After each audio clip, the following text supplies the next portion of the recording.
Pode.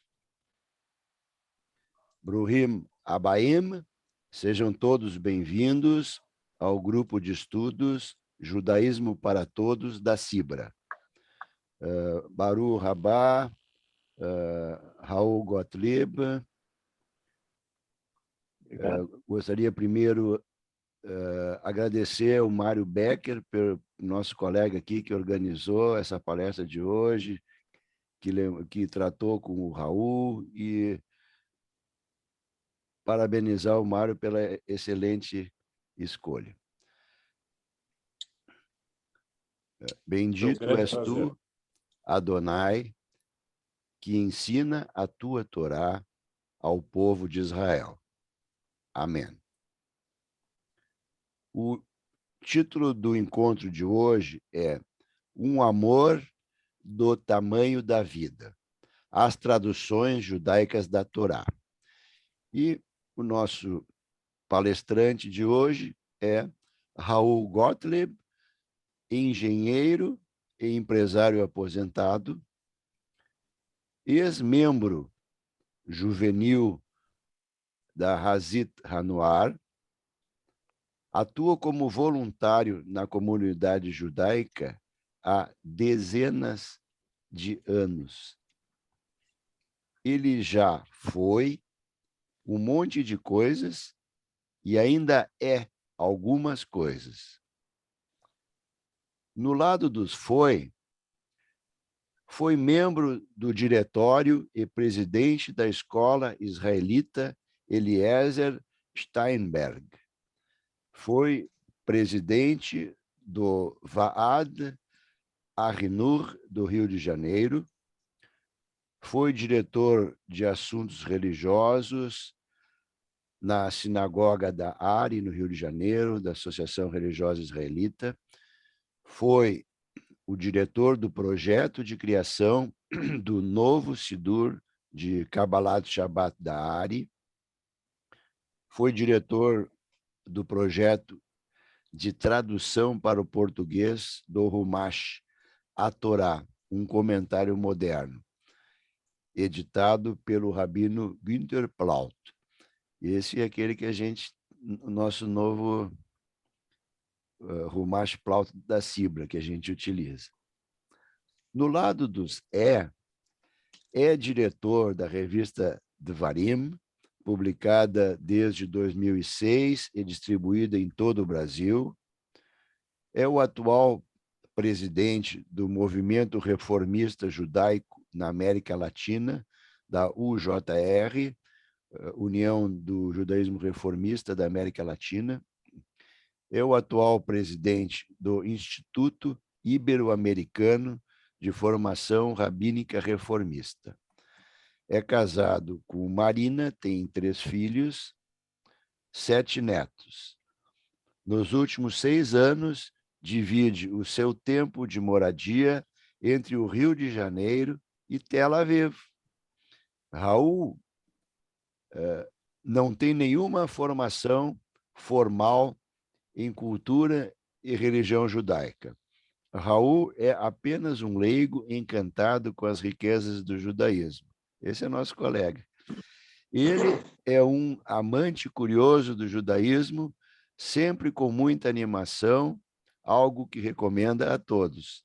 Raul, aqui todo mundo é teu colega. Tá? Então, Raul, te passo a palavra e tu explica a tua metodologia de hoje, e a palavra é tua e eu não incomodo mais. Obrigado, Carlos. Obrigado pelo convite.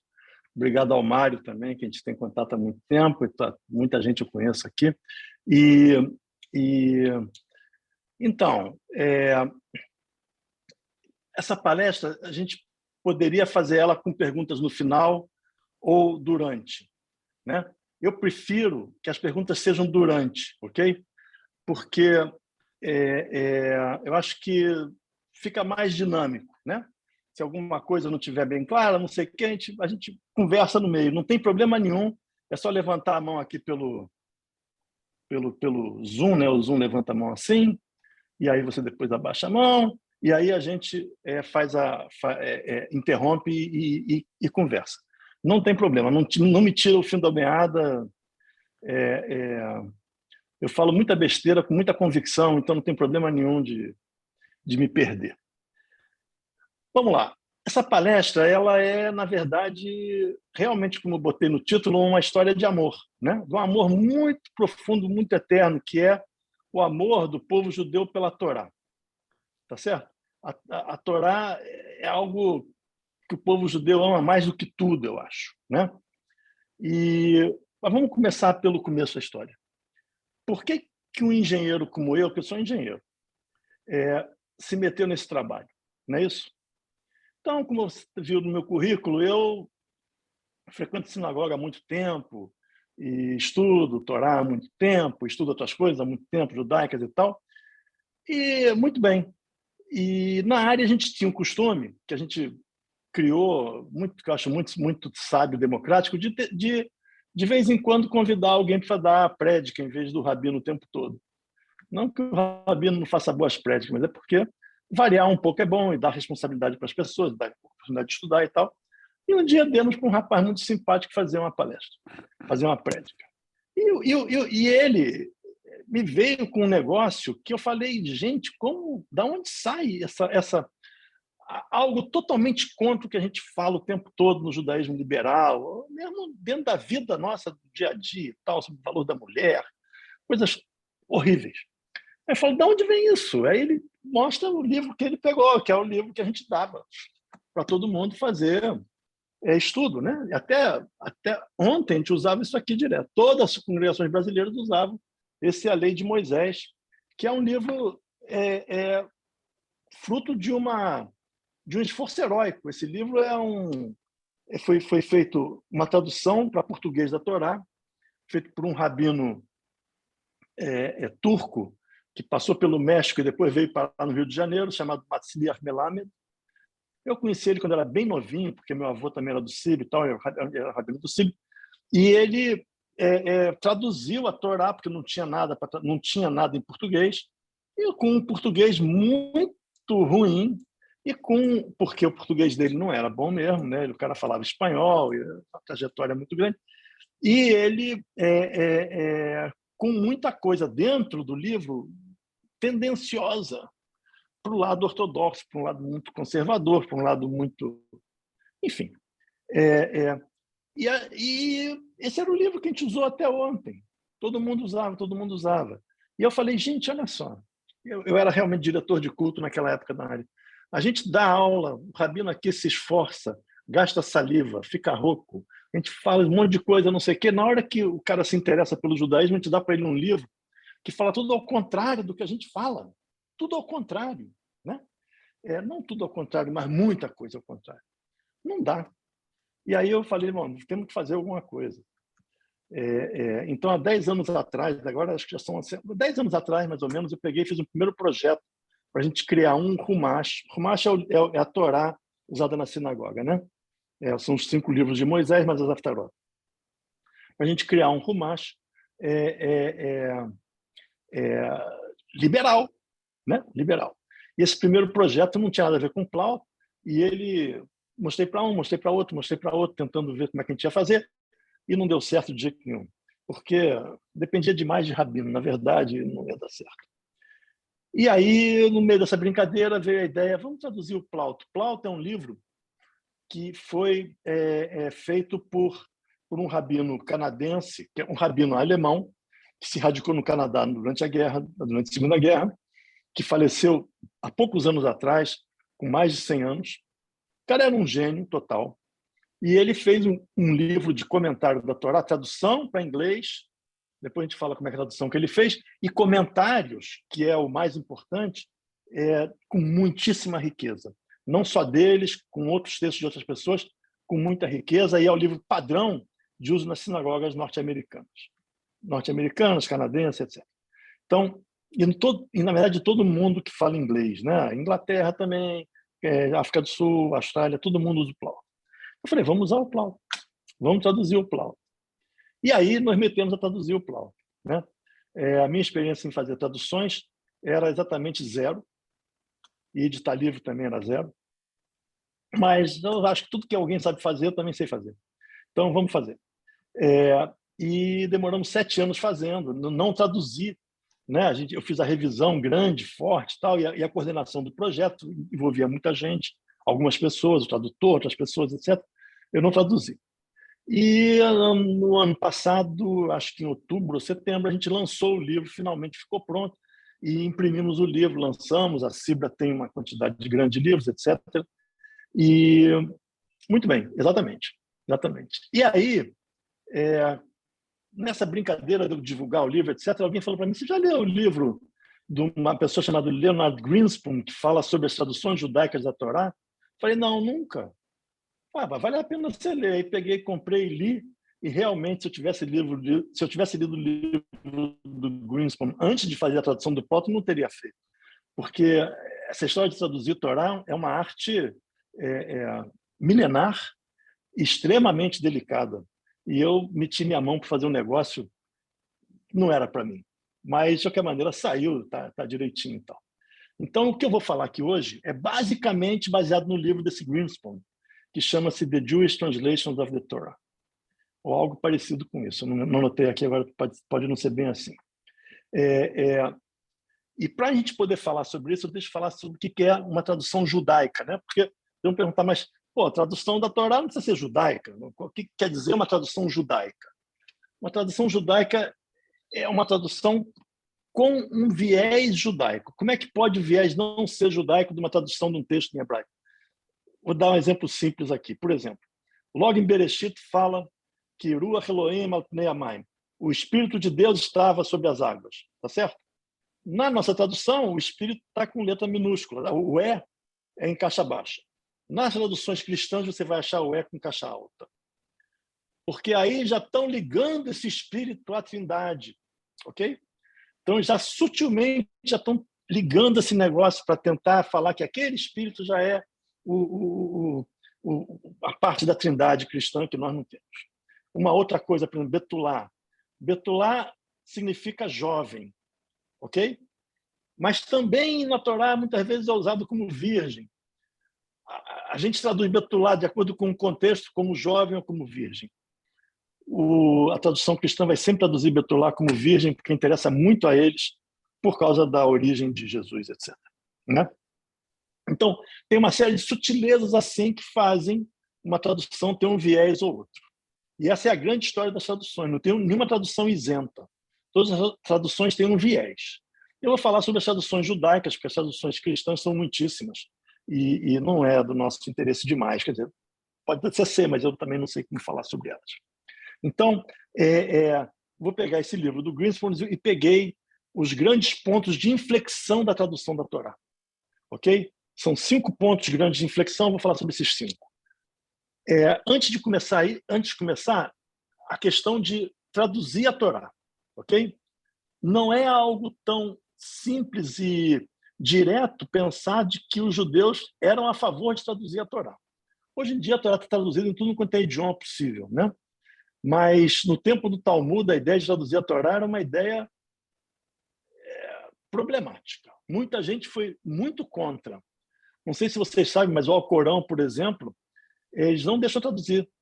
Toda a tradução do Alcorão fala assim, isso aqui é uma interpretação nessa língua, porque o Alcorão mesmo tem que ser em árabe. E é uma ideia mais ou menos assim, a Torá também, na época do Talmud, falava assim, é impossível traduzir. Teve uma grande discussão. Pode traduzir, não pode traduzir, pode traduzir, não pode traduzir, uma briga grande. E então, durante muito tempo, a Torá não foi traduzida. Aliás, uma coisa que eu notei aqui também, a Torá é, sem dúvida nenhuma, o livro mais popular da história da humanidade, né? O Guinness fala que, nos últimos 200 anos, só, né? A Torá tem 3.200, 3.500, nos últimos 200 anos, foram feitos 5 bilhões de cópias. É um bocado de livro, né? É um bocado de livro. Aqui no Brasil, quando eu comecei a procurar para imprimir, fui nas gráficas e tal, todo mundo da gráfica perguntava quantas Bíblias vocês imprimem por ano no Brasil? A gente vende por ano no Brasil. A gente vende por ano no Brasil 15 milhões de Bíblias. Todo ano, 15 milhões de pessoas compram uma Bíblia no Brasil. Olha o que é isso. Cada 7 anos, cada brasileiro compra uma Bíblia. É uma coisa absurda, né? é, é a popularidade gigante. E essa popularidade só é gigante desse jeito porque a Torá deixou de ser um livro só em hebraico para ser um livro traduzido. Se ele fosse um livro só em hebraico até hoje, ele seguramente não teria tanto acesso a ele, etc, etc. Né? Então, ele é um livro universal, nasceu judaico. E a ideia de que tem que traduzir era sempre debatida. Vai desvirtuar a palavra de Deus, mas, ao mesmo tempo, vai deixar as pessoas que não entendem hebraico entender a Torá. No final, ganhou essa versão de que vamos traduzir porque é importante traduzir. E isso começou em Alexandria, na época dos reis Ptolomeu. Né? É assim, Alexandre o Grande, que era o imperador grego, o grego que conquistou todo o Oriente, né? Ele era uma pessoa espalhou a cultura grega por todo o Oriente Médio e foi até a Índia. Ele morreu na Índia e tal. E ele fez a grande expansão da cultura grega. E a cultura grega foi um período de muita prosperidade e tal. E a comunidade judaica vai aonde tem prosperidade. Então tinha uma comunidade judaica muito grande em Alexandria, que é hoje no Egito, mas que naquela época era parte desse império. E tinha lá um dos sucessores de Alexandre. Ele dividiu o império dele. Um deles foi o do Egito, que ele chamava Ptolomeu, né? Na verdade, era uma dinastia que teve 13 reis chamados Ptolomeu, um depois do outro, ok? E o segundo Ptolomeu, que chamava-se Ptolomeu Filadelfos, era um cara muito culto, de muito amor à cultura. E havia uma comunidade judaica grande lá, não é? E aí, lá, os gregos judeus, né, os judeus helenizados, falaram: vamos traduzir a Torá. Que Ptolomeu estava fazendo aquela biblioteca grande de Alexandria, estava coletando livros do mundo inteiro para botar lá. Os judeus falaram: nós temos que traduzir a Torá para botar na biblioteca também. E aí começou esse projeto de tradução, passando por cima da opinião de muitos rabinos que achavam que não tinha que traduzir. E essa versão, essa primeira versão da Torá, ela se chama a versão dos 70, né? Que é a Septuaginta, assim que é chamado, e é uma história muito, muito curiosa. Ela tem uma história muito interessante, porque diz-se que então Ptolomeu reuniu 72, ela se chama versão dos 70, mas eram 72. 72 sábios judeus, 6 de cada tribo, são 12 tribos, 6 vezes 12, 72. 72 sábios judeus no Egito, e falou: vocês agora vão traduzir a Torá. Estou comprando aqui o tempo de vocês para traduzir a Torá. Eles demoraram um tempo, que eu não sei quanto é, e saíram com a Torá traduzida para grego, e num processo que a lenda fala que é absolutamente milagroso. Você imagina que 72, quando foram ler o trabalho deles, cada um traduziu sozinho, pela lenda, né? Quando foram ler, todas as 72 versões eram iguais em grego. A gente sabe que isso é absolutamente impossível, né? Impossível. Isso é evidentemente uma lenda, mas essa é a lenda, né? Que os 72 leram esse negócio, e está até o cara que escreveu, tem uma carta, eu até anotei aqui, todos traduziram igual. E quando suprimiram alguma coisa da Torá em hebraico, todos suprimiram. E quando adicionaram, todos adicionaram. Essa é a história da carta que conta essa história dessa tradução, que é uma coisa muito complicada, né? Mas, evidentemente, que é uma lenda feita para justificar que a tradução em grego é tão boa quanto o hebraico. Talvez essa lenda tenha sido criada para falar para as pessoas que eram contra, traduzindo, mas é igualzinho o hebraico. Olha só, que 72 pessoas traduzindo igual. Não tem erro, tem que ser igualzinho, igualzinho, igualzinho. Então, essa é a lenda, né? E essa é a primeira tradução. Essa lenda também serviu muito para os cristãos, porque então eles puderam basear toda a teologia deles na tradução em grego, e o Novo Testamento é muito em grego, tá certo? Então, é algo que também deve ter sido muito promovido pelos cristãos, etc. Né? Agora, essa tradução é muito interessante porque ela é anterior ao texto da Torá que a gente conhece hoje. O texto da Torá que a gente conhece hoje, a gente lê nas sinagogas e por todos os livros e tal, é um texto que a gente chama de texto massorético, né? Porque a Torá é um livro manuscrito, ok? Naquela época não tinha outro processo. E o manuscrito gera erros, tá certo? O cara que faz manuscrito, o cara que faz impresso também erra, mas o manuscrito tem muito mais erro. Então, gera erros, etc.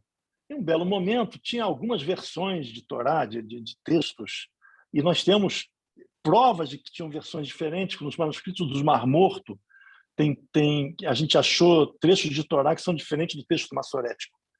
E teve um trabalho de padronização desse texto da Torá, que foi feito por uma escola chamada Escola Massorética, Massorá, que é de tradição, uma escola, então, tradicionalista, que foram eles que botaram os pontinhos, o Nikud na Torá, não tinha, né? Nikud não tinha pontinho, não tinha vogais, eles que botaram a vogal, então eles falam, tem que ser falado assim, porque tem esse pontinho e tal, e não tem dúvida, todo mundo fala a mesma coisa, e também canonizaram esse texto. Então, esse texto grego ele é anterior ao texto massorético, então ele tem diferença. A gente pode, às vezes, ver que algumas coisas se mudaram. A gente consegue ver isso tanto pelo texto massorético, tanto pela Septuaginta, como pelas próximas traduções que eu vou falar daqui a pouco. Então, essa Septuaginta ela usa um texto original, tá certo? Que em tradução se chama Vorlage, é o texto original que você pega para traduzir, anterior ao texto da Torá que a gente tem hoje, tá certo? Então é um texto interessante para caramba para quem sabe falar grego, para quem entende grego, que não é o meu caso. Então essa foi a primeira grande tradução. Foi o primeiro grande ponto de esse que quebrou o teto, né? Esse que rompeu a resistência a traduzir foi esse em grego, e a Septuaginta é totalmente conhecida, todo mundo fala dela e tal, muito, muito difundida. Não usada, a gente não usa mais ela para nada, né? A segunda grande ponto de inflexão, uma vez quebrada a resistência à tradução, ela veio para o aramaico. A Septuaginta, o texto grego foi começado a traduzir no ano 235 antes da Era Comum, né, 2.300 anos atrás. Então, quase 300 anos antes da Era Comum, começaram a traduzir. 100 anos depois da Era Comum, entre 100 e 600 anos depois da Era Comum, quer dizer, 400 anos depois da Septuaginta, começaram a traduzir a Torá para o aramaico. Nessa época, os judeus já não falavam mais o hebraico como língua normal, como língua franca, como língua corrente, e falavam aramaico. Então, evidentemente, que naquela visão de que tem que traduzir a Torá para a língua que os judeus falam, vamos traduzir isso para aramaico, tá certo? E foram feitas traduções para aramaico, a gente conhece 4 que subsistiram, pode ter tido mais que se perderam, a gente conhece 4, e algumas são incompletas e tal.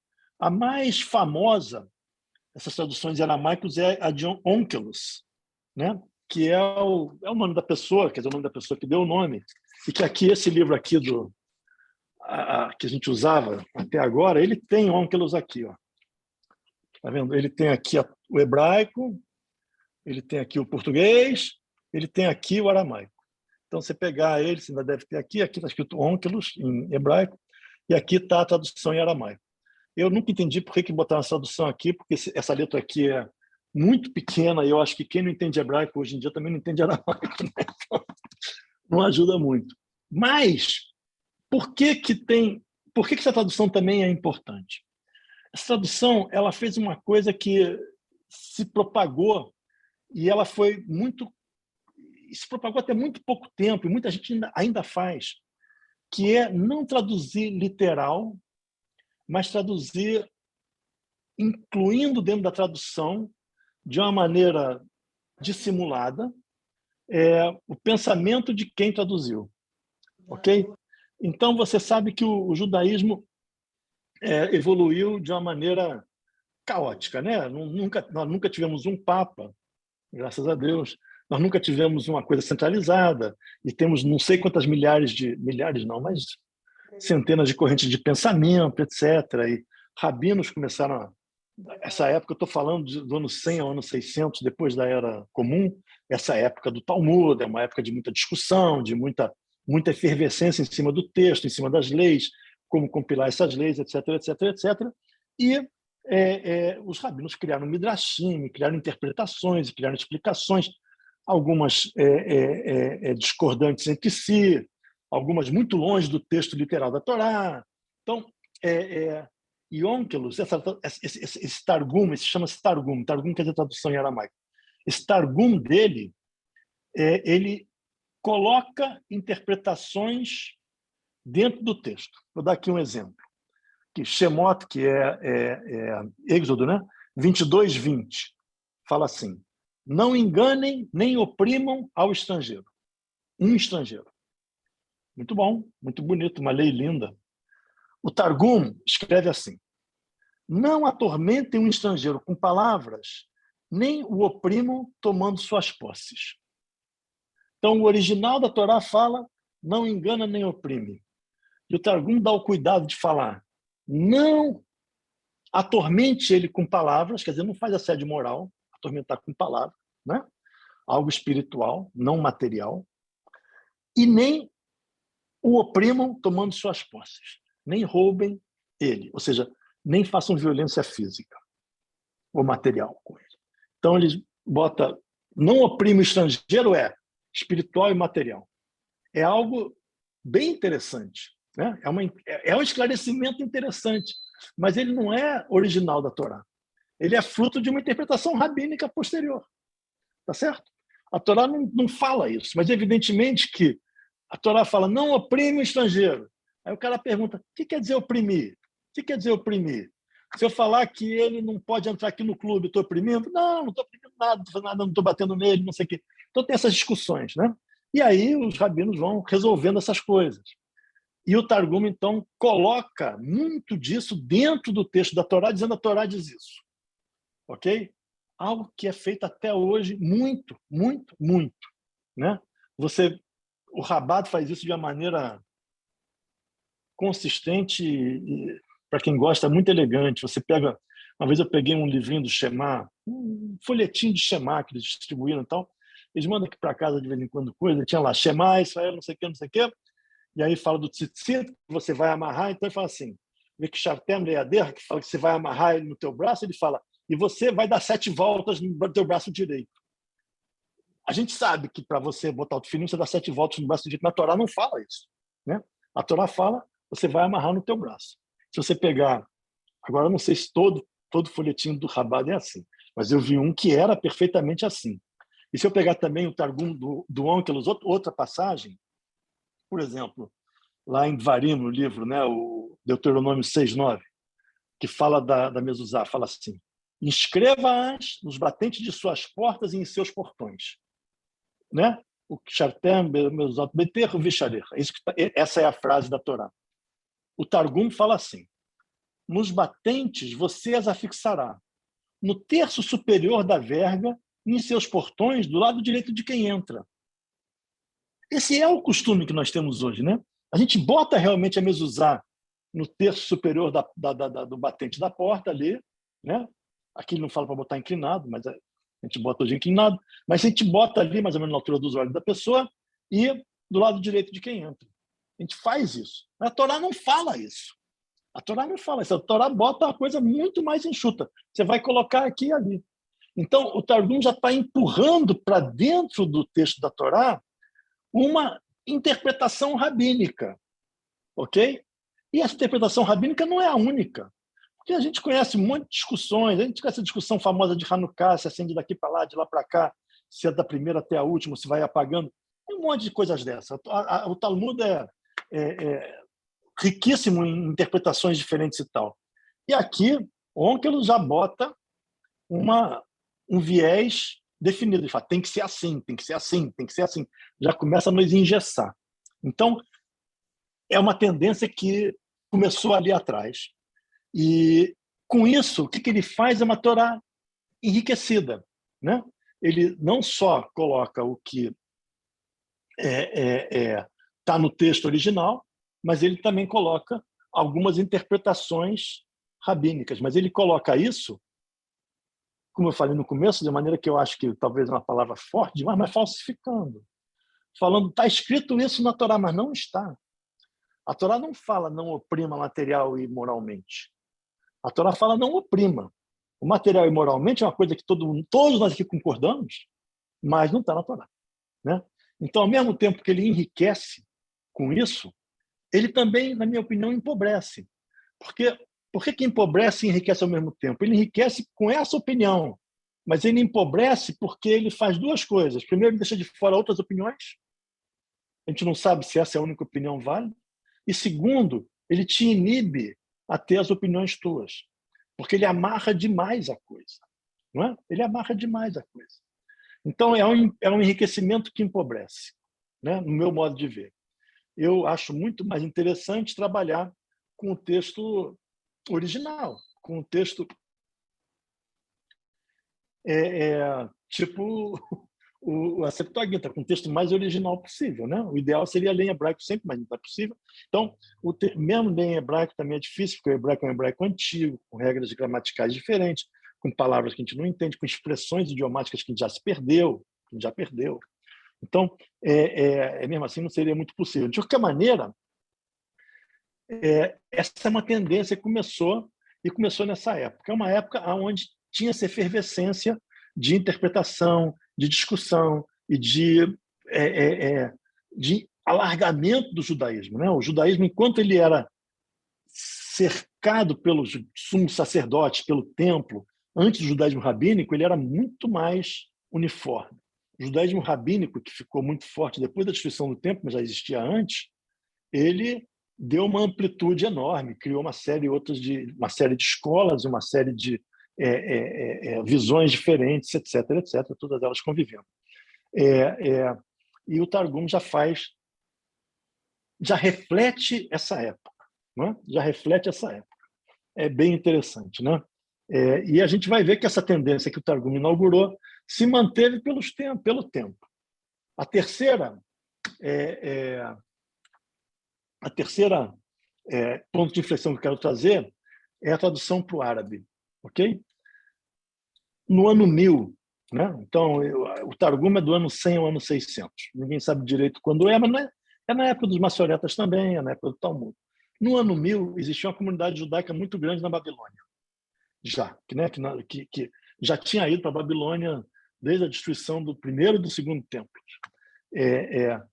Então, existia uma comunidade muito grande lá e era a comunidade que rivalizava muito com a comunidade de Israel. Tem um Talmud da Babilônia, que é o Talmud que a gente mais usa, tem um Talmud da terra de Israel, que a gente usa menos, que é o Yerushalmi e o Bavli. Então, a comunidade da Babilônia era de uma riqueza judaica muito grande. E lá, a comunidade que perdurou até 1948, que é uma das grandes... a gente, em 48, ganhou um Estado que foi um presente inacreditável para a nossa geração, uma coisa que a gente é muito privilegiado de viver no momento que existe o Estado de Israel. Mas, ao mesmo tempo, se perdeu muita coisa, porque nada é de graça. Então, essa comunidade, todas as comunidades dos países árabes, que eram riquíssimas, elas completamente desapareceram. Essa comunidade do Iraque, da Síria, etc., completamente desapareceu. E lá era um centro de cultura judaica gigantesco. Academias rabínicas com muita autoridade, etc., etc. E a Babilônia, aquela região, que não se chamava mais Babilônia, foi ocupada pelos árabes desde o século VII. Então, estamos aqui no século XI. Os árabes estão lá há 400 anos, os judeus falam árabe, né? Os judeus lá falam árabe. Maimônides, por exemplo, que não era da Babilônia, era da Espanha, mas morava junto dos árabes, ele escrevia em árabe, tá certo? Os judeus falavam árabe. E aí vem o mesmo problema. Nós temos que traduzir a Torá para árabe também, porque hebraico já não é mais tanto, aramaico já não é mais tanto. Então, teve um desses grandes reitores, um grande desses Rosh Yeshiva da Babilônia, chamado Saadia Gaon. Gaon quer dizer elevado. Esse seu Saadia, ele que já tinha o texto maçorético na mão, resolveu traduzir para árabe, né? E ele seguiu a mesma orientação do Targum. Ele enriqueceu o texto dele com um monte de conceitos tirados do Talmud, tirados das discussões rabínicas, que não estão exatamente no texto da Torá. Ele também fez isso de uma forma muito presente. Ele foi muito honesto com isso, porque ele não chamou a tradução dele de tradução, ele chamou de comentário. Né? Ele é a primeira pessoa a falar: eu vou fazer um comentário sobre a Torá, e fez em forma de uma tradução. Quer dizer, não botou a tradução, não botou a Torá original aqui, o comentário do lado. Ele juntou as duas coisas. E ele teve um cuidado muito grande de tirar do texto hebraico tudo que era antropomorfismo e antropopatia. Eu tenho que ler isso aqui, porque essas palavras, para falar assim, é difícil. Antropomorfismo quer dizer tudo que faz, todas as vezes que Deus tem uma forma humana. Né? Deus falou. Pô, Deus falar é uma coisa para o humano. Deus não pode falar. E antropopatia é sentimentos. Né? Então, Deus pensou, Deus não sei o quê. E com isso ele está basicamente seguindo alguma coisa muito islâmica, que é não representar Deus de forma nenhuma, não representar nada da natureza de forma nenhuma. E ele faz isso na literatura dele. Então, como é que a gente pode ver isso, por exemplo? 2 exemplos aqui. Na Torá fala, Deus diz, haja luz e houve a luz. Isso aí é a tradução mais direta daquela frase de que Deus diz no começo da Torá. E como é que ele traduz isso? Deus quis que houvesse a luz e houve a luz. Deus não fala, Deus quer. Querer é algo que não aparece, né? Eu quero agora tomar um sorvete, mas nem vocês sabem o que eu quero agora, a menos que eu fale, né? Então, querer é algo que não é antropomórfico, não é antropático, nada. Então, ele fala, Deus quis que houvesse a luz e houve a luz. Ele muda isso aqui. Tem outros lugares que a Torá fala, não, então eu levantei a minha mão. Levantar a minha mão quer dizer jurar. Naquela época, levantar a mão é jurar. Igual hoje, se eu falar, me quebra um galho, quer dizer, me dá uma mão, quer dizer, me ajuda. Levantar a mão quer dizer jurar. Então, ele bota jurar, ele não bota levantado. Então, ele vai mudando todas as coisas que Deus faz, que a Torá fala, Deus disse, Deus levantou a mão, estendeu o braço, não sei o quê, ele muda para aquilo que aquilo quer dizer, para aquilo que ele imagina que quer dizer. Então, ele está fazendo comentários, tirando toda essa parte antropomórfica de Deus, que é uma coisa bem interessante, porque é muito condizente com o conceito judaico de Deus. Né? E ele também não quer que a Torá se contradiga de jeito nenhum. A Torá não pode se contradizer. Né? Então, por exemplo, ele muda da seguinte forma. Deus fala para Adão e Eva, né? Acho que para Eva só, ou para Adão e Eva. Ao comer da árvore do conhecimento do bem e do mal, você morrerá. Deus fala isso. Isso é uma contradição, porque Adão e Eva comem da árvore e não morrem. Verdade? Eles comem e não morrem. Então, como é que ele resolve isso? Isso é um problema, a Torá fala isso. Deus fala isso, mas eles comem e não morrem. Então, ele fala assim, ele traduz assim, ao comer da árvore, você merecerá morrer. Né? O cara tinha imaginação, né? Você merecerá morrer. Então, ele não é que você morrerá, tá certo? E ele também tira as ambiguidades da Torá, né? Ele tenta botar a coisa mais clara possível. Então, por exemplo, aquela frase famosa, não cozinhe o bezerro no leite da sua mãe. Como ele traduz isso? Ele traduz assim, não come carne com leite. Que é a interpretação rabínica dessa mitzvah. Não cozinhar o bezerro no leite da sua mãe é a origem de não cozinhar, não comer carne com leite. E aí essa lei se evolui para caramba ao longo do tempo. Mas no tempo dele, de repente, eles estavam só nesse não coma carne com leite. Né? Então, ele coloca uma Torá que é um comentário, quer dizer, falsificando, entre aspas, ela, mas ele tem o cuidado de falar que é um comentário, não é uma tradução. De uma maneira que as leis fiquem muito mais claras, de que Deus fique muito mais desconhecido, de que as coisas não se contradigam e tal. Ele tenta fazer uma edição dele, da Torá, para que a Torá fique mais bonita segundo a visão dele. Né? A gente não sabe se isso aqui é uma reação dele à ameaça dos caraítas. Os caraítas eram uma seita, são ainda uma seita judaica, ainda existe, né? Que interpreta o Torá totalmente literal e não aceita o Talmud de jeito nenhum. Ok? Então eles falam que o Talmud é uma aberração, que a Torá é aquela e tal. Os samaritanos são os caraítas hoje, então eles vão em Pêssah, eles vão lá e sacrificam um cordeiro como tinha que sacrificar, né? E era uma disputa muito grande entre os caraítas e os judeus e os hebreus naquela época, os judeus. E ele talvez isso é uma reação aos caraítas que falavam, não, tem que ser exatamente como está na Torá. Ele fala, a Torá não quer dizer bem isso e tal. Então, talvez seja uma reação. Mas é mais uma tendência, né, de colocar. A gente vê como o judaísmo vai incorporando coisas, ok? Então, essa é a terceira grande tradução, o terceiro grande ponto de inflexão das traduções judaicas da Torá é a tradução para árabe. Essa tradução tem muito impacto nas comunidades árabes até hoje, até agora menos, né? Porque agora os judeus poucos falam árabe, mas enquanto os judeus falavam árabe até agora, até 1948, não sei o que, se usava essa Torá de Saadia Gaon, ok? E algumas coisas mais novas feitas e tal, mas a partir dela. Então, ela teve uma grande influência nesse mundo árabe, judaico, ok? E agora eu estava aqui no século XI, vou pular para o século XIV, ok? Que aí, o século XIV, os judeus na Alemanha, os judeus na Europa Central, também não falam árabe, não falam hebraico, não falam aramaico, não falam grego, e começam a traduzir a Torá para a língua deles, que era o alemão e, na verdade, era o ídis, não é? Então, começam as primeiras traduções literais para alemão nessa época do século XIV. E aí eles já recuperam a ideia da tradução literal. Aquela ideia da tradução interpretada do Targum e do Saadia Gaon já vai se deixando de lado e volta para a tradução literal. Talvez porque alemão é alemão, né?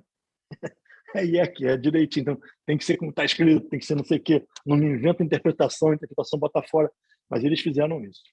Se bem que o livro mais famoso de tradução da Torá para Yiddish é um livro interessantíssimo, que não é bem uma tradução, mas ele merece um destaque porque ele é um livro que teve uma influência enorme, que é um livro do século XVI, que se chama Senerene. Senerene. Senerene é uma frase de Tsena Urena, né? Quem foi da Hazit do tempo que eu fui, do tempo movimento, tinha aquela música Tsena, Tsena, Tsena, Aba Maturena, que é uma ironia com essa frase, porque Senerene quer dizer saia e veja, tá certo? E é um salmo que fala que as senhoritas, as donzelas vão sair e ver as pessoas chegando, não sei o que, não sei o que, não sei o que. Então, esse Senerene é um livro traduzido para Yiddish, da Torá, que não é a tradução, que são as histórias da Torá recontadas. Então, as historinhas da Torá, lá, a criação do mundo, e Noé, e não sei o que lá, todas elas escritas de novo, com uma linguagem simples, muito acessível, e esse livro fez um sucesso danado. Ele é impresso até hoje. E esse livro era destinado para as mulheres, ok? Porque aquela galera achava que as mulheres não precisavam aprender a ler e não sabiam ler, e se tivesse que ler, não podia ler a Torá, que era muito complicado, e tinha que dar uma coisa mastigadinha para elas, né? Eu, há uns anos atrás, eu fui numa sinagoga ortodoxa aqui no Rio e tal, e tinha lá o livro para os homens, o Sidur para os homens, e tinha para as mulheres. Os homens eram desse tamanho, das mulheres era desse. Aí eu falei, falei para o cara que estava dando o livro, deixa eu ver o livro das... Não, isso aqui é para as mulheres, eu quero ver. Aí peguei o livro das mulheres que me deram, só tinha transliteração. Só tinha hebraico e letras latinas, entende? Não tinha nem tradução. O livro dos homens tinha tradução, transliteração e hebraico. O das mulheres só tinha transliteração.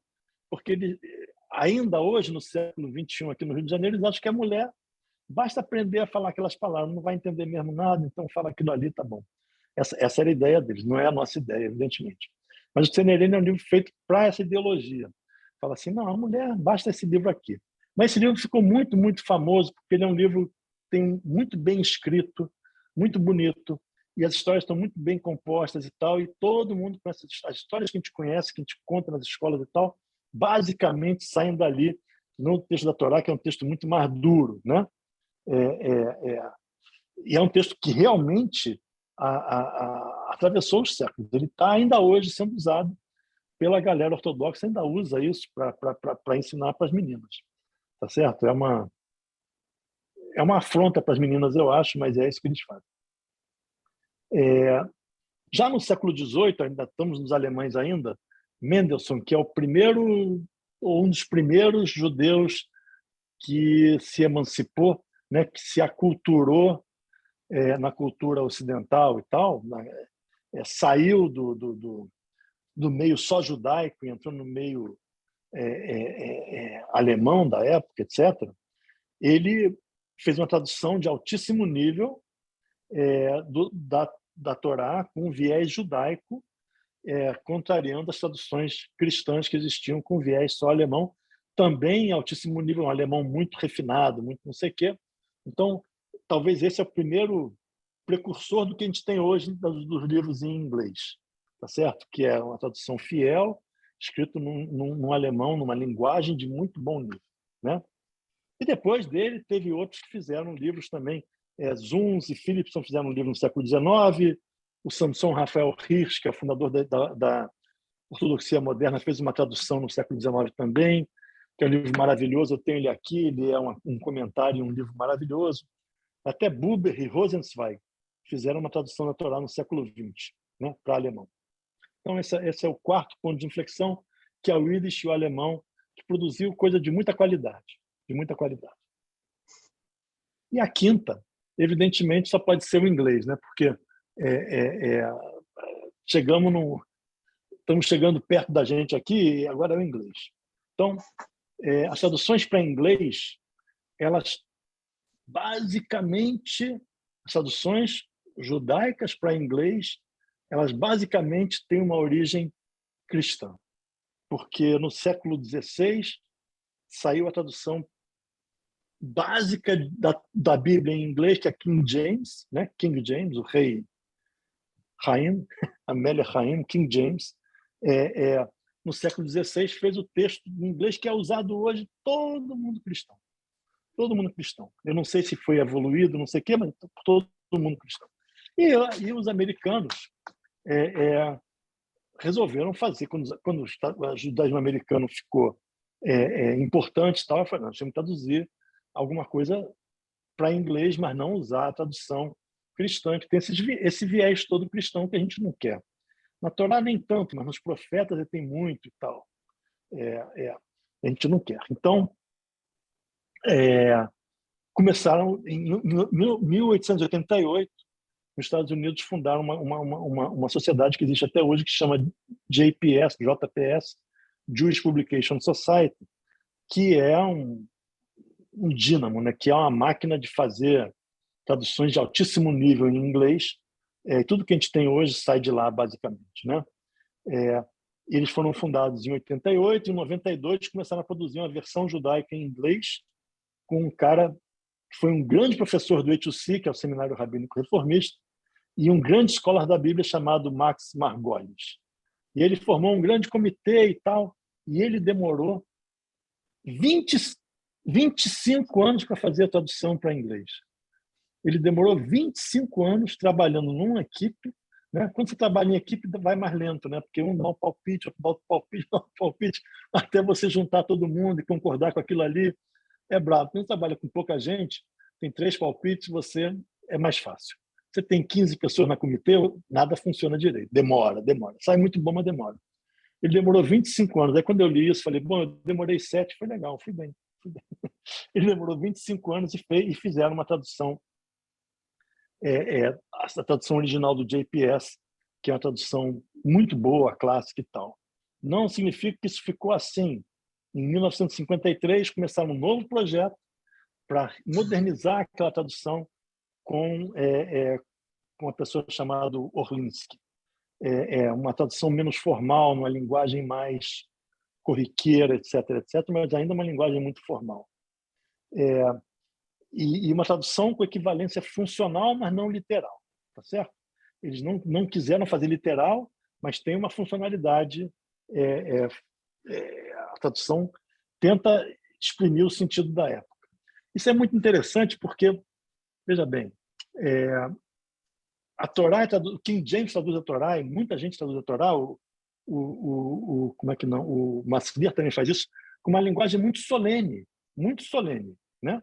Então, Deus fala para Abrão, saia da sua casa, não sei o que, saia da sua parentela. Todo mundo já leu isso, não já? Estou falando de bobagem? Todo mundo já leu? Que quer dizer parentela? Quem de nós aqui alguma vez usou a palavra parentela para traduzir Beit Avicha, que é a casa do teu pai. Ninguém, nunca. A gente fala, sai da sua família, né? Mas família parece um negócio muito pouco solene. Então, tem que usar a linguagem solene. Então, usa-se linguagem de uma maneira muito rebuscada e tal, o que dificulta a leitura. E eu acho que não é fiel ao que é a Torá. Porque a Torá tem momentos de solenidade, sem dúvida nenhuma, e tem momentos de linguagem muito corriqueira, né? Quando Jacó e Esaú estão falando lá sobre o prato de lentilha, não tem nada de solene ali. Aquilo ali é uma conversa ríspida entre dois adversários, irmãos adversários. É uma conversa muito ríspida. Se você ler o literal, é uma conversa grosseira, né? E Esaú foi, viu, comeu, não sei o quê. É horrível, horrível, é grosseiro. Mas é feito para ser assim, para dar essa ideia. Eu não posso falar que tudo tem que ser falado com. Às vezes Deus também fala com a gente de uma maneira, se comunica através de fala, através de corrida, através de linguagem popular. E a gente tem que botar isso, tentar reproduzir esse mood, esse clima dentro da nossa tradução também, né? Então, isso que o JPS fez. E aí, em 53, começaram um novo projeto fazendo isso. E o livro, a tradução do JPS, que eles chamaram de New JPS, né? E agora, em 2006, eles criaram um novo, chamado C, de Contemporary JPS, que é uma tradução com sensibilidade de gênero, né? Porque hoje está na moda você, de maneira nenhuma, permitir...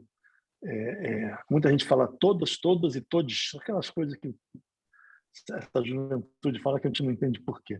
Mas tem a sensibilidade de gênero para não fazer muito carregado para o masculino e tal. Então, tem uma tradução nova, que é o CJPS, que é uma tradução interessante também. E essa é a história das traduções da Torá que eu queria contar. Eu queria agora... eu falei que todo mundo, que se alguém quisesse perguntar alguma coisa, pode. Alguém que perguntar alguma coisa, fazer algum comentário? Eu vou entrar no Plauto agora. Se ninguém quer falar nada, é sinal de que eu fui muito mal, né? Não, acontece que a gente está tão interessado em te ouvir que a gente não quer interromper, né, Raul? E a tradução para português? Então, vou chegar nela agora, justamente. Então, a tradução do Plaut sai de 1960, a tradução de 1960. Mas o Plaut, que é a tradução do dia, muda ela onde ele acha que tem que mudar também, etc. E ele faz uma tradução extremamente honesta. O Plaut faz uma coisa muito, muito, muito, muito interessante. Se você pegar o livro dele, todo mundo já deve ter pego, não sei se já pegou, mas deveria ter pego. A tradução no livro do Plaut é um detalhe, mal, né? Mandei mal. É um pedaço pequeno do livro, né? Então você abre qualquer página que você abrir aqui numa página de ensaio. Aqui não tem tradução. Estou aqui. Aqui só tem texto em inglês, né? Só tem texto em português, tá certo? São comentários sobre a tradução. Se você pegar e se abrir a Lei de Moisés, toda a página tem um hebraico a tradução. Ele é só uma tradução. Só uma tradução. O Plaut não faz isso. Ele, para não cair naquilo que fez o Saadia Gaon no ano 1000, ele, 1900, ele é de 1960, né? 1000 anos depois, ele fala assim, não, vamos separar. E também o Hirsch já tinha feito isso, muita gente já feito isso. Aqui está a tradução aqui tem que ser muito correta, muito fiel, e tem os comentários à parte. E tem muito comentário à parte. Muito comentário à parte. E ele tenta fazer uma coisa muito honesta e fala assim, olha só, nessa palavra aqui, eu não tenho certeza o que quer dizer. Ninguém tem certeza o que quer dizer isso. Ok? Eu usei essa tradução assim, dessa forma, porque é o que parece, né? Pelo contexto. Mas essa palavra não é conhecida e não tem essa raiz, não devia ser isso, não sei o quê. E aí, Rashi fala que é mais ou menos isso, Ibn Ezra fala que é aquilo. Então, ele coloca um monte de outras alternativas para aquela tradução. Ele tenta fazer uma tradução honesta, que seja assim. Aqui eu estou inventando, porque essa passagem é muito complicada e eu estou fazendo a minha suposição. Não achem que essa é a única leitura. Não achem que essa é a única leitura. Né? Então, isso é uma coisa muito bonita que ele faz. Não é? Além de fazer um texto, tem o texto da Torá, em hebraico, em inglês, a nossa está em português, e depois tem embaixo toda a comentários sobre a tradução. E, além disso, ele faz textos, ensaios, né? Textos sobre os temas, totalmente fora do texto da Torá, mas dentro de cada paraxá, dando a visão do que aquilo significa para o judaísmo, de como aquilo evoluiu, de etc, etc. Né? Então, ele tem um livro que é um livro de estudo. Alguém botou uma mensagem aqui. Eu tenho que botar os óculos para ler. Cadê? Sensacional. Tá legal. Obrigado, Kátia. Ele faz um livro extremamente diferenciado do que você consegue comprar por aí, tá certo? Extremamente diferenciado, porque ele não é só uma tradução. Ele é um livro de filosofia e de cultura judaica, porque ele vai te falar, olha, aqui esse viés diz isso, aquele viés diz aquilo, esse cara fala isso por causa disso, aquele cara fala isso por causa daquilo. Vou dar aqui alguns exemplos de como é que essas coisas acontecem. Por exemplo, quando os judeus saem do Egito, os hebreus saem do Egito, e a Torá fala que eles saem Hamushim. Hamushim. Se você chegar em Israel hoje e perguntar o que quer dizer Hamushim, falar armados. Armados, né? Tarmosh até é munição, saem municiados. Saem Hamushim, armados. E se vai ver as traduções, muita gente fala armados. Os judeus, os hebreus, naquela época, saíram armados do Egito. Faraó. É uma que os escravos pudessem sair armados, tá certo? Onde que eles compraram as armas? Onde eles fizeram as armas? Eram escravos e tinham armas. Então, mas essa é a tradução literal e tal da palavra do hebraico moderno. O que quer dizer esse Hamushim? Ninguém sabe direito. Rashi fala que isso aí vem da raiz de Hamesh, né? Porque é a mesma raiz de 5, né? Reto mesmo, Shin. E então isso quer dizer, e aí Rashi dá um pulo, que apenas 1/5 dos judeus saíram do Egito. E que 80% dos judeus resolveram ficar no Egito. E aí ele faz toda uma conversa sobre as pessoas acomodadas que têm medo da liberdade, que não sei o quê, não sei o quê, não sei o quê. Faz todo um discurso rabínico sobre isso, né? Que é um discurso belíssimo, né? Sobre a questão de que você, para a tua liberdade, nem todo mundo gosta dela, não. Muita gente prefere ficar onde não é confortável, onde é conhecido, mesmo que seja desconfortável, tem medo de dar o pulo, etc. Então, ele pega esse Hamesh e faz isso. E o Plaut reproduz isso no livro dele. Fala, essa palavra aqui é uma palavra meio complicada e dá origem a uma série de coisas. Outro exemplo, por exemplo, Pessah. O que quer dizer Pessah? Todo mundo aqui é rato de sinagoga como eu. Pessah é passagem, não é? Então, e realmente está escrito. O texto da Torá fala, e você vai ter essa festa de Pessah, porque nesse dia, que é o dia que dá morte primogênitos, Adonai passar al-batei, né, sobre Adonai passar, que quer dizer passou, né? Se todas as traduções tem aqui um monte de Torá, um monte de livro de Torá, né? Todo mundo bota passou. Mas se você pegar o Onkelos, se você pegar o aramaico não fala passar. O aramaico não fala que passar repassou. O aramaico fala que esse passar quer dizer teve misericórdia.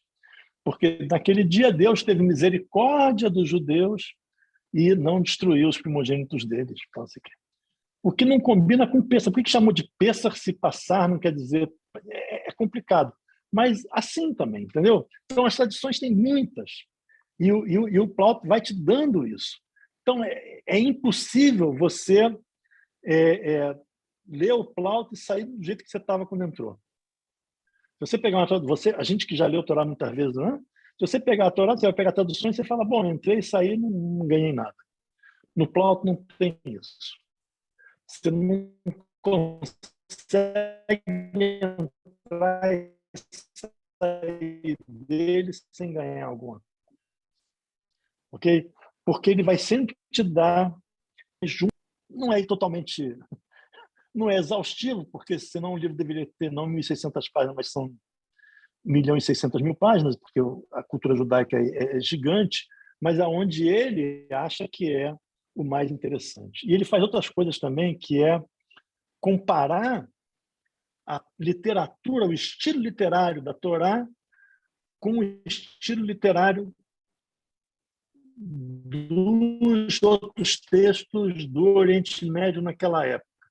Isso é todo um trabalho que está no Plaut, mas não é feito por ele, é feito por outra pessoa chamada Halo, Halo. Então, essa pessoa tem essa coisa maravilhosa, muito erudita, de falar assim, aqui os 10 mandamentos parece com aquele texto Hitita, não sei o quê, não sei o quê, não sei o quê, que é interessantíssimo, né?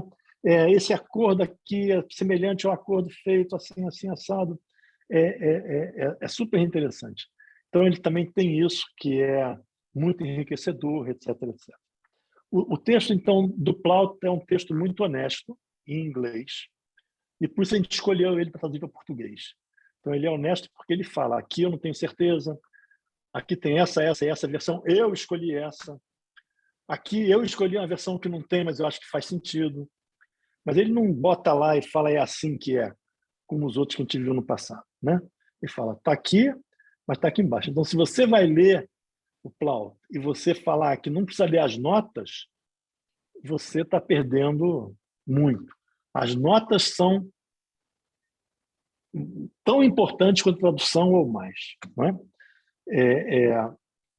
Então, essa é a coisa do livro. A gente traduziu ele para português, fizemos um trabalho grande, né? Contratamos um tradutor, ele foi. É muito difícil você achar um tradutor para português adequado, porque a pessoa teria que entender muito de Torá e muito de português. Então, a gente que entende muito de Torá, gente que entende muito de português. Eu não achei ninguém que entendesse os dois ao mesmo tempo. Então, a gente fez uma tradução com um tradutor bom, de inglês, mas depois teve muita revisão para colocar isso muito no que a Torá é, né? Porque nossas expressões, tipo sarça ardente, a gente usa sarça ardente. A Torá fala que é um arbusto que queima. Então, se você traduzir do inglês, não tem um monte de coisa que você tinha que depois adequar para aquilo que nós usamos, que é como nós também não queremos inventar moda e falar que não é aquilo, etc, etc, né? Mas é um trabalho que a gente fez, uma revisão grande com primeiro um grupo, primeiro 2 rabinos fizeram uma revisão rabínica na tradução, depois um grupo de 7, 8 voluntários fizeram uma adequação da tradução com os comentários, e depois fizemos uma revisão enorme de coordenar tudo. Você imagina que tem muitos textos, então lá no, sei lá, o Plaut está escrevendo lá em Dvarim, lá no final do livro, e aí ele cita um passuco, ele cita uma frase do começo do livro, e aí o cara que está traduzindo, ele traduz do jeito que ele quer naquela época, né? Traduziu aqui o começo do livro em 1920, lá ele traduziu em 1925. 2000 e 2005, sei lá. Então, sai diferente. Aí você tem que pegar e ver todas essas referências tão direitinho, iguaizinhas e tal. E eu fiz esse trabalho, que foi um trabalho que me deu uma alegria danada, porque eu aprendi muito, muito, muito, muito. Assim,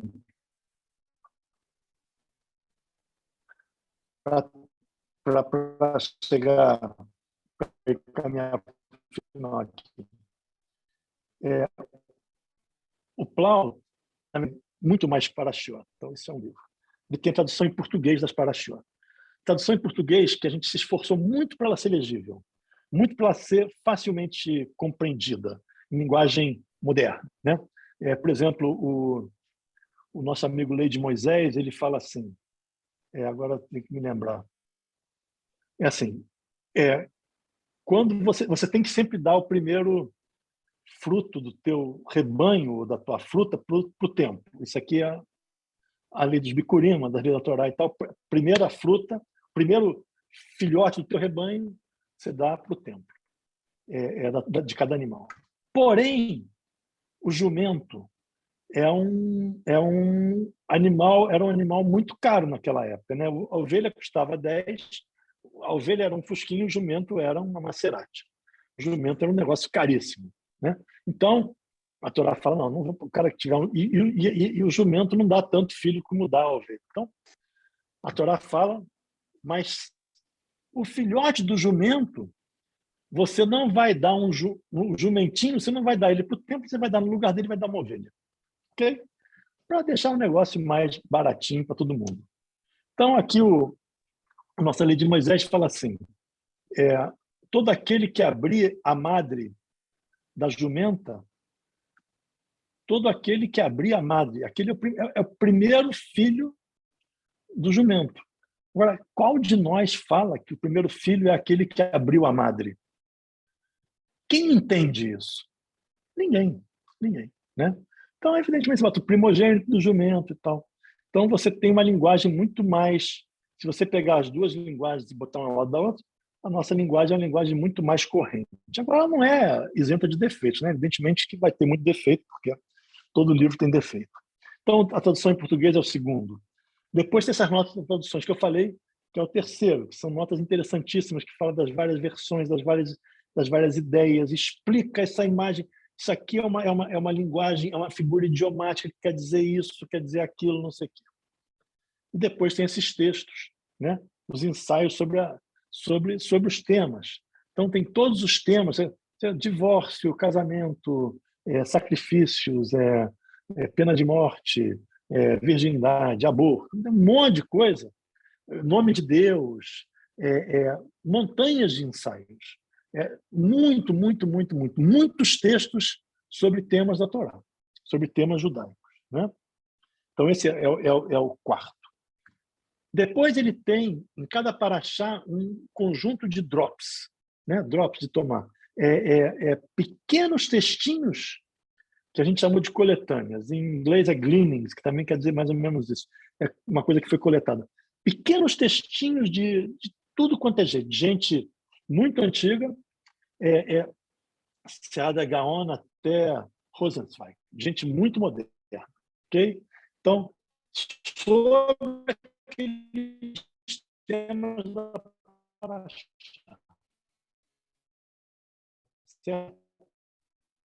também te esclarecem ideias da visão de que falar, de nome, a tradução é muito menor do que a da Torá, mas também está lá, não é? E depois ele tem para cada livro. Agora, essa semana, a gente está lendo Bechukotai, é o último do Vaikra, né? Semana que vem a gente entra em Bamidbar. No plano você vai ter a análise sobre o que fala esse livro e a análise literária desse livro em relação ao Oriente Médio e tal. Então, também tem essa introdução a cada livro, também seria um livro sozinho. E depois você tem uma introdução para cada paraxá. Cada paraxá tem uma introdução falando quais são os temas. Então, ele é um livro com muita coisa. Você não vai achar isso as pessoas se ocupam em fazer livros muito bonitos e com o texto da Torá, basicamente, sem muito comentário, né?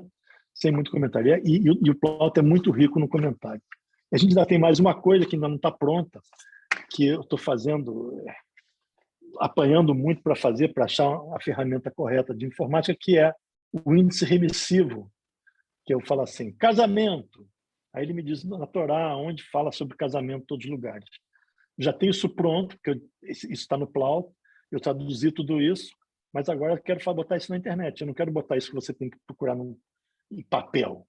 Isso vai muito mais certo você entrar num site, procurar e ver no Plauto onde é que está. Quer dizer, um casamento do livro com um recurso de internet, mas eu Estou quase chegando num formato que a gente gosta, mas está difícil, é complicado. Mas não vamos fazer. Isso vai ser feito. Não é isso? Então, isso é o que eu tinha assim sobre traduções. Alguém quer falar alguma coisa? Tem mais alguma pergunta, alguma coisa, alguma conversa? Gente, eu estou inibindo vocês. Ninguém quer brigar com o outro, não sei o que, não, ninguém quer falar nada. Eu quero falar. Sim, Bela. Primeiro, parabéns pela sua palestra tão esclarecedora, mostrando o que tudo envolveu ao longo de todos os tempos, as traduções da Torá. E a gente, claro que sabe que é de grande responsabilidade traduzir alguma coisa, né? E ainda mais a Torá, onde implica muita fidelidade ao texto, né? E é uma responsabilidade enorme. E a gente já tem em mãos a sua tradução, valeu muito a pena esses 7 anos do seu trabalho, e é magnífico, é muito lindo mesmo.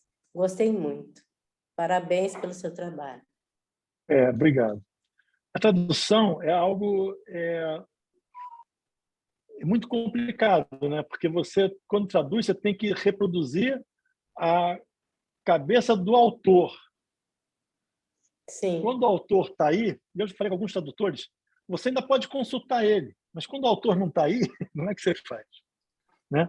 Então você tem que se basear nesses artifícios literários todos e tal, né? E a Torá tem uma coisa linda que eu acho que é uma coisa muito particular nossa de judeus reformistas, porque a Torá ela é a palavra de Deus. Eu acredito que sim, né? Que ela é. Eu só não acredito de que Deus se dirigiu a nós apenas de forma literal. Acho que Deus se dirigiu a nós como qualquer pessoa se dirige a outra, com fábulas, com poesia, com metáforas, com todas. Mas a tendência de todo mundo é quando traduz a Torá, fala: não, está escrito aqui que Jonas foi engolido pelo peixe, então Jonas foi engolido pelo peixe. Mas se você lê La Fontaine, por exemplo, quando ele fala lá o lobo e o cordeiro, ninguém imagina que tinha um lobo e um cordeiro. Todo mundo, na hora que ele bota, que o animal falou, todo mundo sabe, isso aqui é uma fábula. Ele tem uma moral por trás disso. Quando a Torá faz a mesma coisa e fala, não, mas o burrinho falou para o Balaam. Não, o burrinho falou mesmo. Pô, qual é? Por que as pessoas não dão direito a Deus de ser poeta? Eu acho isso uma blasfêmia, inclusive. E a Torá é linda se você lê ela com essa poesia. E a Torá é muito esquisita se você lê ela sem isso. Ela às vezes fica cruel, ela às vezes fica incompreensível, fica... O mar abriu? Claro que o mar abriu, no sentido de que houve uma travessia muito importante, né? Agora, se o mar realmente abriu, sei lá, cara. Bassis. Raul? Só uma coisa antes. Sim, respondeu. O livro está à venda na Cibra, sim. Fala, Bassis, pode falar. Então, falando daqui do Canadá, eu com a minha tradução em inglês, na versão em inglês, quando eu olho a tradução que vocês fizeram para o português, eu noto, eu queria confirmar isso contigo, que vocês fizeram uma escolha muito boa de manter a linguagem fluida, aquela conversa do Plauto contigo. Isso para mim foi tão bom que isso facilita e me motiva a continuar estudando. Foi isso que vocês fizeram mesmo, essa opção de deixar fluir a conversa dele contigo? Foi muito, muito consciente isso. Porque, como eu falei no comecinho, a grande preocupação nossa era temos que tornar essa coisa acessível, né? Temos que tornar acessível. Então, eu tenho que achar uma linguagem que reproduza, inclusive a solenidade, quando é solene, não sei o quê, mas sem precisar usar as palavras do Império. Não é? Tá certo, Dom Pedro II usava umas palavras, a gente não usa mais elas. Elas parecem muito solenes, mas já não usa mais. A gente, quando quer ser solene, também não usa pessoa de vossa excelência, né? Não usa mais. Mas a tendência de quem mexe no texto da Torá é sempre usar uma coisa solene e muito séria, num tom muito circunspecto, mesmo em situações onde a Torá está reproduzindo brigas, onde as pessoas não estão sendo educadas, está reproduzindo fábulas, onde tem uma moral por trás, etc. Fala, você quer falar? Segunda pergunta. Existe algum plano de se divulgar essa tradução nos outros países de língua portuguesa? Porque não existe. Olha que eu sou colecionador de Torá, viu? Não existe traduções comentadas, com introdução, com box, com tudo isso que a tradução que vocês fizeram tem. Entendeu? Então, assim, eu acho que o universo da língua portuguesa tem muito a ganhar com a tradução, não só o Brasil, entendeu? Então, aí sim, existe Lisboa, né? Existe Portugal, que tem uma comunidade, eu tenho contato com eles. Não lembro quantos livros, eles compraram alguns livros, eu quero que eles comprem mais, eu acho que merece comprar mais e tal, mas assim, fora de Portugal, eu não conheço comunidades em outros lugares que falam português. Tem Moçambique, tem Angola que fala português e tal, mas eu não sei se tem judeus lá. Agora, é uma questão de mercado, como é que eu chego lá? Eu conheço o pessoal de Portugal porque eu conheço, porque tem alguma proximidade e tal, porque tem comunidade reformista em Portugal, então a gente tem contato, etc. Mas talvez tenha comunidade em Angola e Moçambique, mas eu não sei, e não sei como chegar. Okay. Mas, evidentemente, a gente quer chegar, a gente gostaria de chegar, né? Porque a ideia é realmente divulgar o máximo possível, fazer com que o judaísmo... A ideia é criar mais amor pelo judaísmo do que tem hoje, algo que seja mais próximo da gente, né? Porque realmente é difícil até, eu acho, um jovem se relacionar com o texto da lei de Moisés. É difícil. O cara começa a ler isso e fala, isso aqui não é para mim, isso aqui é uma velharia, isso aqui não sei o que, não serve para nada.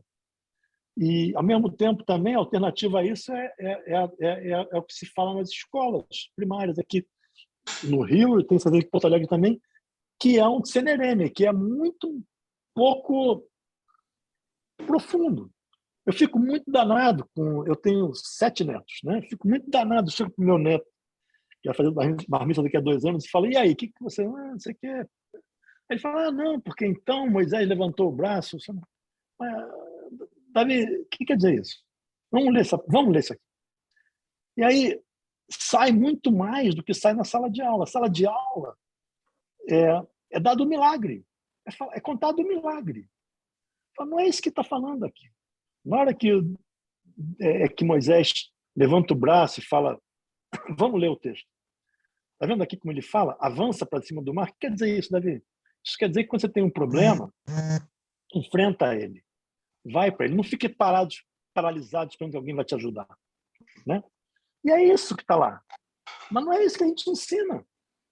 Não é isso que a gente ensina para as crianças. Então, a criança não também conecta já de criança, né?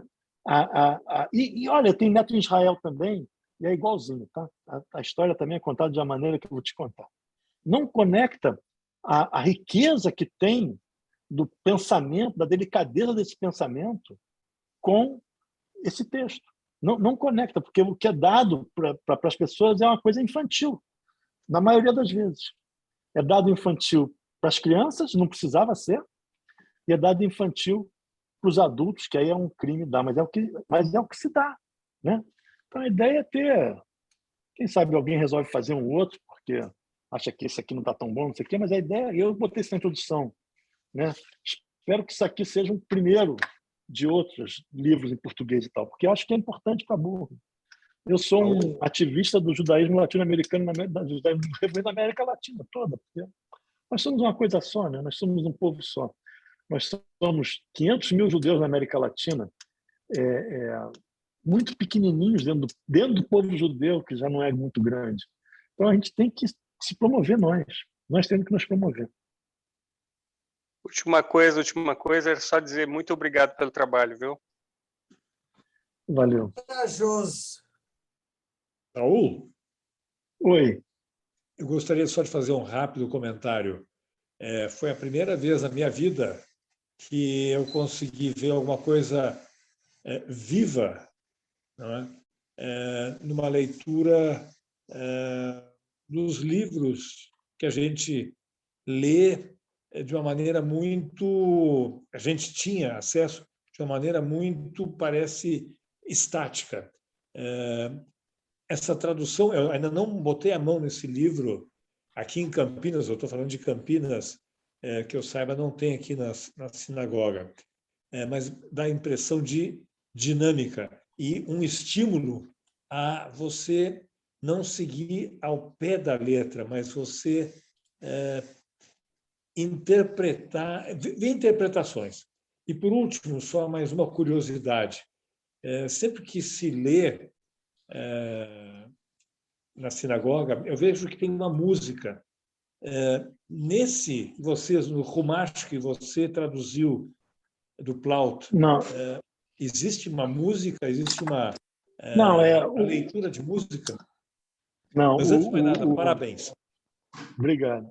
Não, a gente não tem. Essa música são aqueles Tamei Amikra, né? São os sinaizinhos que ele fala, sobe aqui, desce aqui, não sei. Não, não tem, porque olha só como é que é isso aqui, como é que é feito essa salsicha aqui, né? O que está por dentro?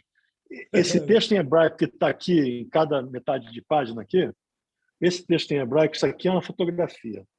Isso aqui eu recebi, pronto, pá, é isso aqui, né? A gente não mexeu nisso, não editou isso.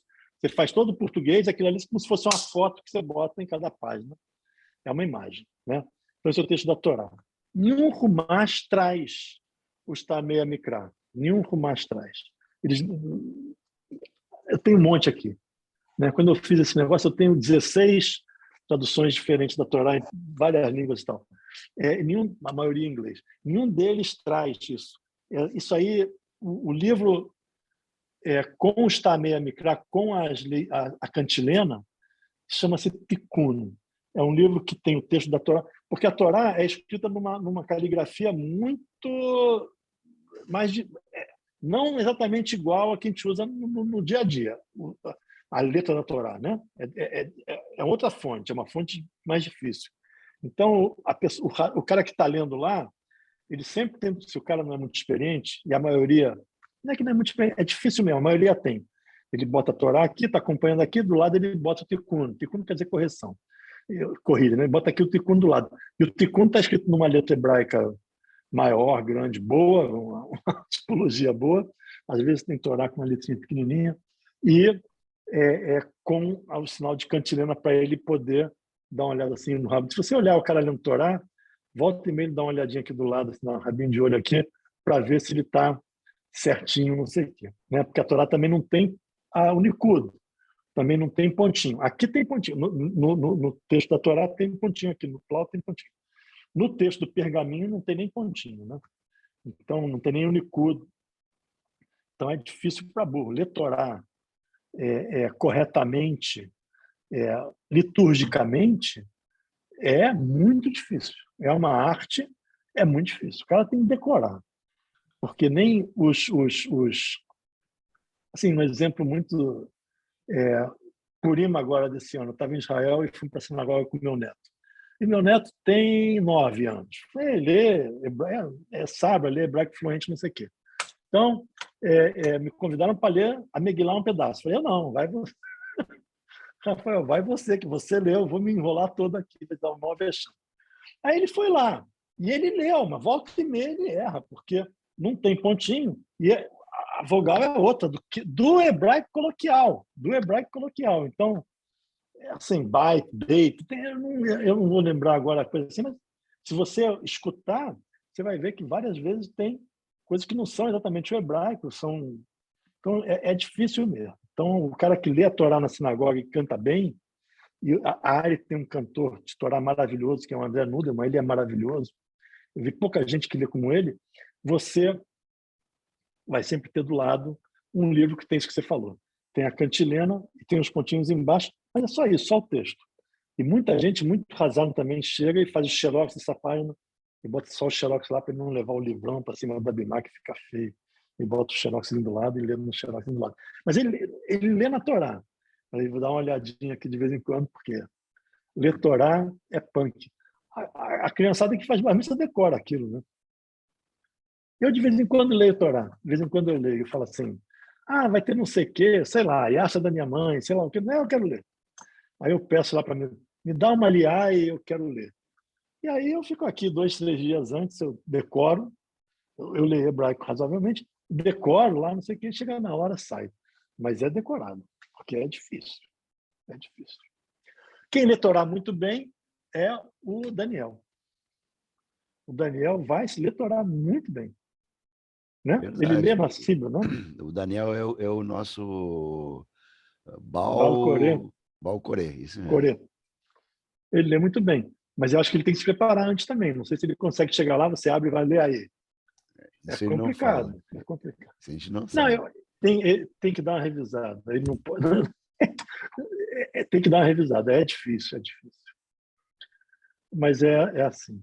É isso. Beleza, pessoal? Tem mais um tempinho para a última rodada de perguntas. O Talema abriu o microfone.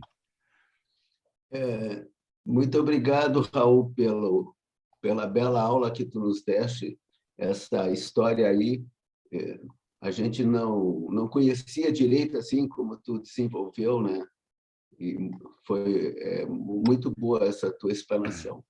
Eu tenho uma curiosidade que é o seguinte: hoje em dia, no mundo inteiro, há muito tempo já, né? Todo esse tempo de história judaico e cristã sempre houveram grandes estudiosos.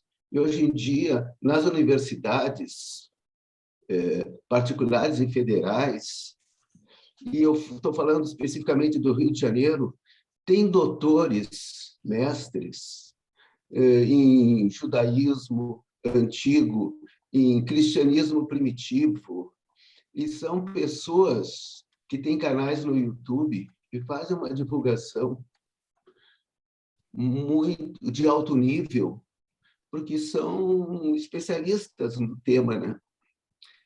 E eu não sei se tu sabe me dizer, se tu conhece, vocês têm esse diálogo com esses doutores e pós-doutores que tem no Rio de Janeiro, na Universidade Federal, que dão aula no YouTube sobre judaísmo, sobre Torá, sobre Moisés, e eles têm teses, né? Porque para tu ser mestre, ser doutor, tu tem que ralar e estudar, né? Por exemplo, lá no Rio de Janeiro, tem o Chevitarese. Não sei se tu já ouviu falar nele. O Chevitarese é uma escola que tem, e ele é considerado uma das maiores autoridades na América Latina sobre Jesus de Nazaré, não Jesus Cristo, sobre Jesus de Nazaré.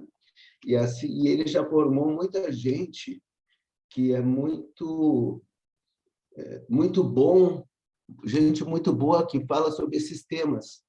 E eu não sei se vocês na área, se vocês têm contato com essas pessoas.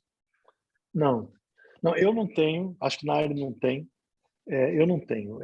O mundo acadêmico é um mundo, esse mundo religioso é outro mundo. Eu acho que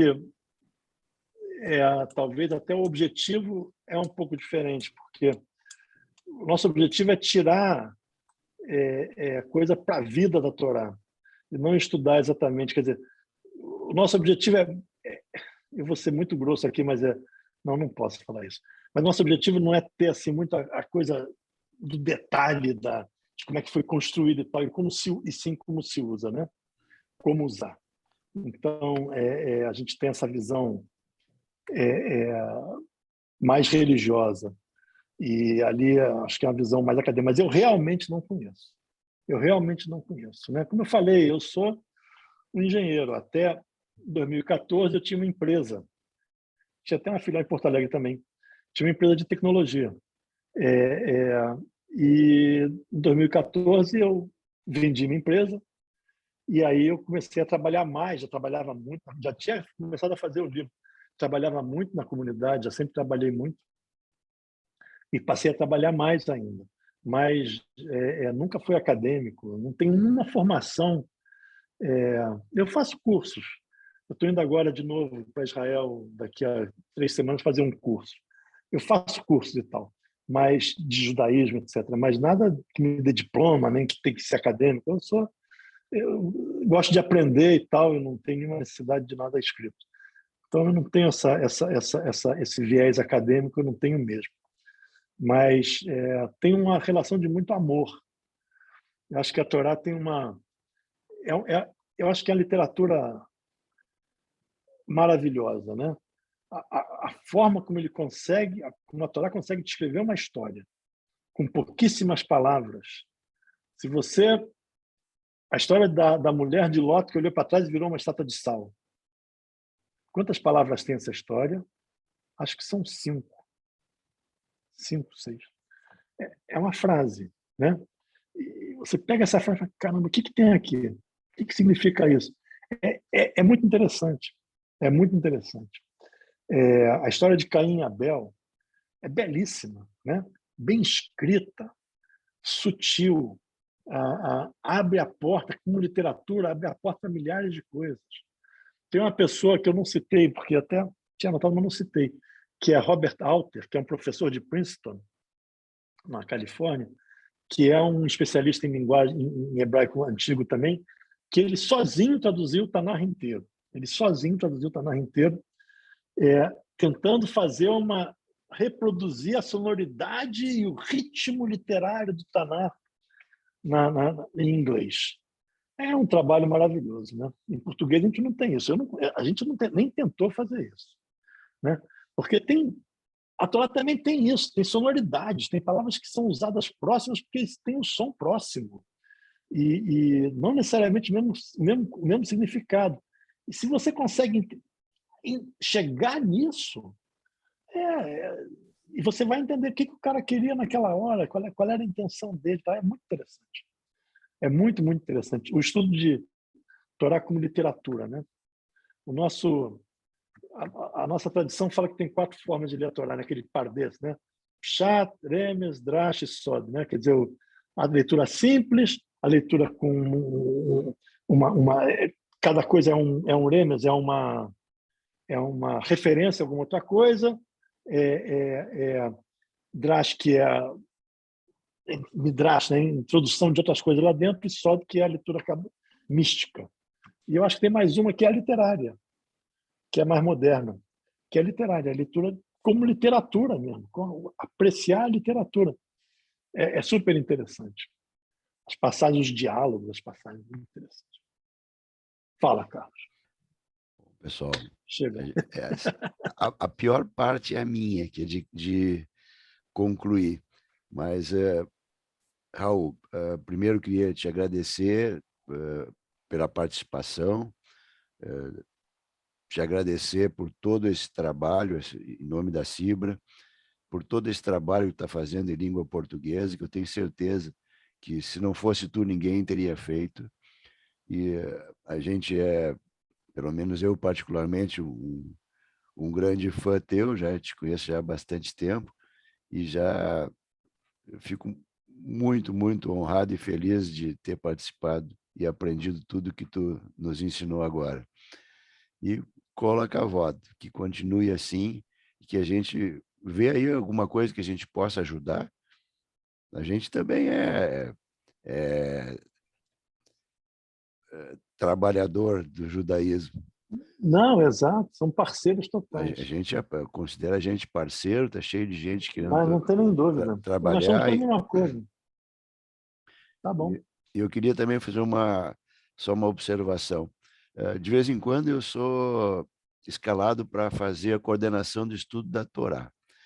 E eu acho a tua Torá, a tua tradução, a Torá Plaut, uma mão na roda para quem tem que preparar uma aula de Paraxá. Aquilo ali é maravilhoso, olha, imbatível. E eu não faço sozinho, eu coordeno, mas eu pego o Talema e o Nihad para fazer os comentários. E de onde é que eles pegam os comentários? Lá da Torá.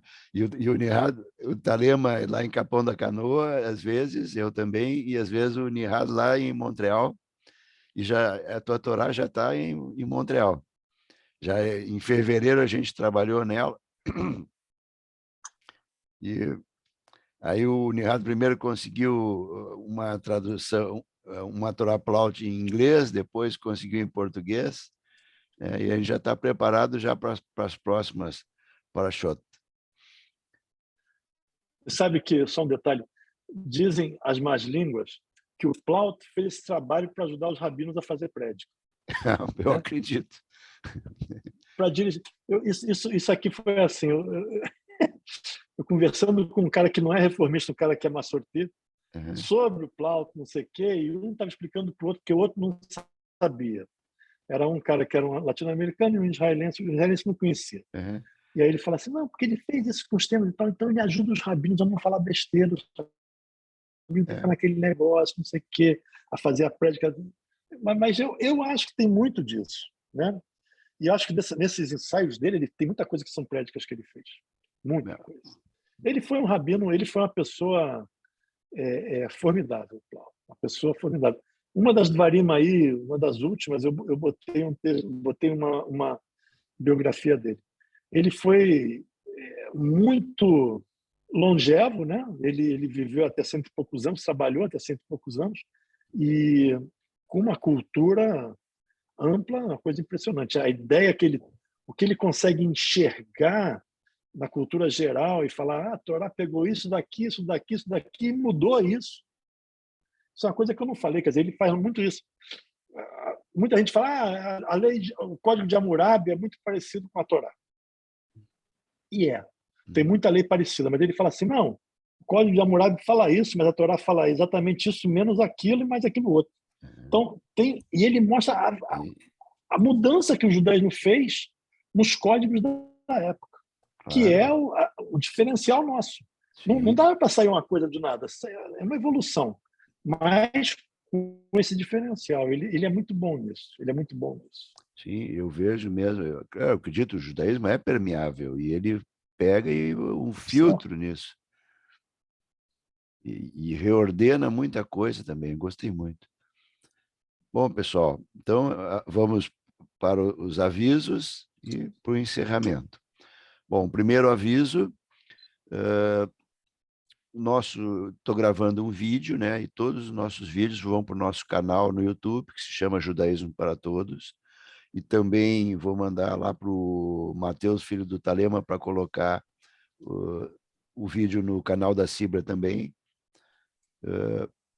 Nossos próximos encontros vai ser dia 1º de junho, Resistência e Resiliência Judaicas na Segunda Guerra Mundial, a segunda parte do trabalho do Dr. Klaus Preger.